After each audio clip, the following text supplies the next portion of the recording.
আমরা এখন দাঁড়িয়ে আছি কৃষি প্রশিক্ষণ কেন্দ্র ফুলিয়া দেশি বীজ খামারে। আমরা এখানে বিগত 20 বছর ধরে দেশি ধানের চাষ করছি ডক্টর অনুপম পালের নেতৃত্বে। এখানে প্রায় 400 বেশি দেশি ধান আমরা চাষ করছি বিনা সার এবং কোনো রকম রাসায়নিক সার ছাড়াই। আমাদের এখানে যে ধানগুলো অনুপম স্যার বিভিন্ন দেশের বিভিন্ন জেলার থেকে সংগ্রহ করে এখানে নিয়ে এসেছেন, আমরা সেগুলো চাষ করছি। অনেকে যারা বলছেন যে দেশি ধানের ফলন কম, তাদেরকে আমরা বলতে পারি যে আমার হাতে কিছু ধান আছে। আমার নাম সঞ্জিত মৈত্র, আমি এখানে একজন কর্মী।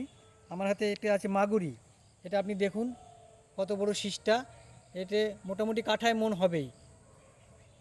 এটা আছে তালমুলি, এটাও পুরো কাঠায় মন হবে।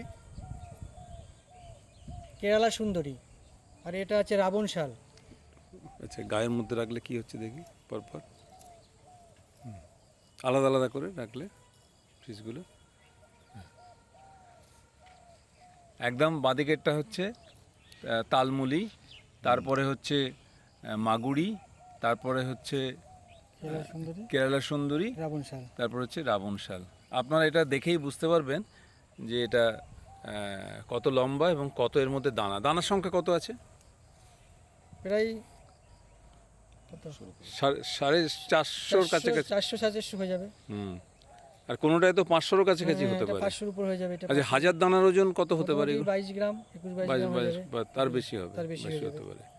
আচ্ছা, এখানে আমি তুমি কি বলছো? চক্রবর্তী, আমার হাতেও কিছু শীষ রয়েছে। হ্যাঁ, এটা সাদা ঝুলুর, হ্যাঁ, তারপরে আছে পাটনায় 23, হ্যাঁ, তারপরে মেঘনা ডুমরু, হ্যাঁ। তারপরে আছে বহুরূপী। আচ্ছা, বহুরূপী শীষটা আরো বেশ ভালো হয়। ভালো হয়, ঝরে পড়ে গেছে কিছু, হয়তো। হ্যাঁ, তো এগুলো একটু এখানে যদি গেঞ্জির ওপর রাখা যায় তাহলে কিরকম দেখাচ্ছে? হ্যাঁ, তাহলে একদম বাঁদিকেরটা সাদা ঝুলুর, তারপরে পাটনায় 23, মেঘনা ডুমরু, তারপরে বহুরূপী। তাহলে কেমন ফলন হতে পারে? আমরা তো আশা করি যে কাঠায় মন না হলেও কাছাকাছি। এবং চাষ করতে কোনো রাসায়নিক সার লাগে না, এবং দীর্ঘ কিছু বছর ধরে আমরা জৈব সারও দিই না।